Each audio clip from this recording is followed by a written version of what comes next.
नूह से बड़ी खबर है जहां पर नकली खाद पर बड़ी कार्रवाई हुई है। रेवाड़ी में सीएम फ्लाइंग की टीम ने छापा मारा है।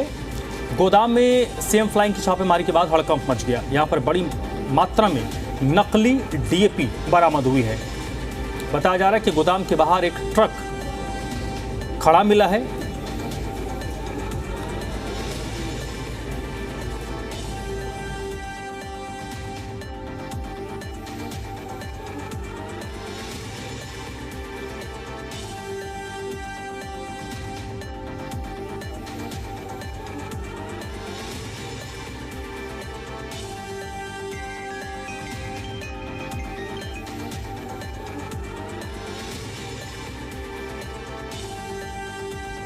तो गोदाम में छापेमारी की गई है। बड़े पैमाने पर नकली डीएपी बरामद किया गया है। नूह में यह बड़ी कार्रवाई हुई है। सीएम फ्लाइंग ने छापा मारा है और जो गोदाम का संचालक है उसके खिलाफ कार्रवाई की जा रही है। सीएम फ्लाइंग की कार्रवाई के बाद यहां हड़कंप मच गया। तो जी दिल्ली एनसीआर हरियाणा पर एक्सक्लूसिव तस्वीर आपको दिखा रहे हैं। नकली डीएपी यहां पर सप्लाई की जा रही थी और बड़े पैमाने पर नकली डीएपी यहां मिला है।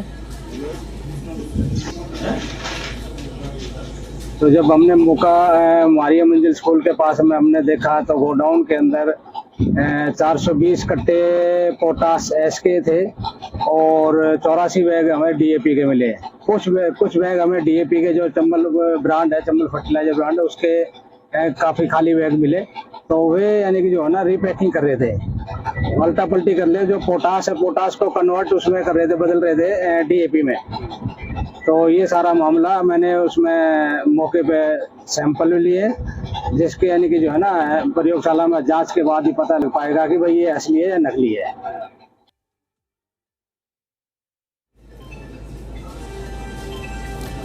अनिल मोनिया का सीधा रुख कर लेते हैं। नूह से इस वक्त मेरे साथ जुड़े हैं। अनिल, बताइए कितने बड़े पैमाने पर यहाँ पर डीएपी, नकली डीएपी सप्लाई हो रही थी और कैसे ये कारोबार चल रहा था?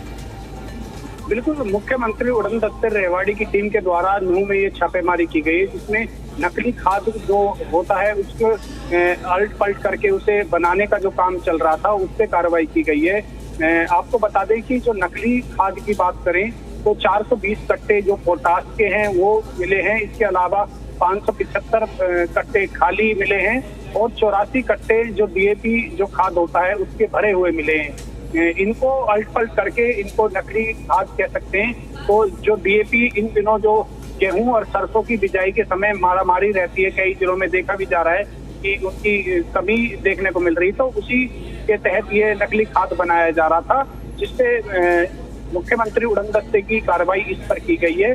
और विभाग के द्वारा भी इस पर जो कृषि विभाग के अधिकारी हैं उनके द्वारा भी इन पर कार्रवाई की गई है। उनकी टीम एक टीम थी जिसने इस पे कार्रवाई की है। नियाज मोहम्मद नाम का जो व्यक्ति है उससे इसके बारे में इनसे बिल भी मांगे गए थे कि आपके पास जो ये माल है इसके आप बिल दे दीजिए, लेकिन वो ऐसा कोई भी सबूत पेश नहीं कर पाए, जिसके बाद सारा सैंपल पुलिस के द्वारा भर लिया गया है और उनके खिलाफ मामला भी दर्ज कर लिया गया है।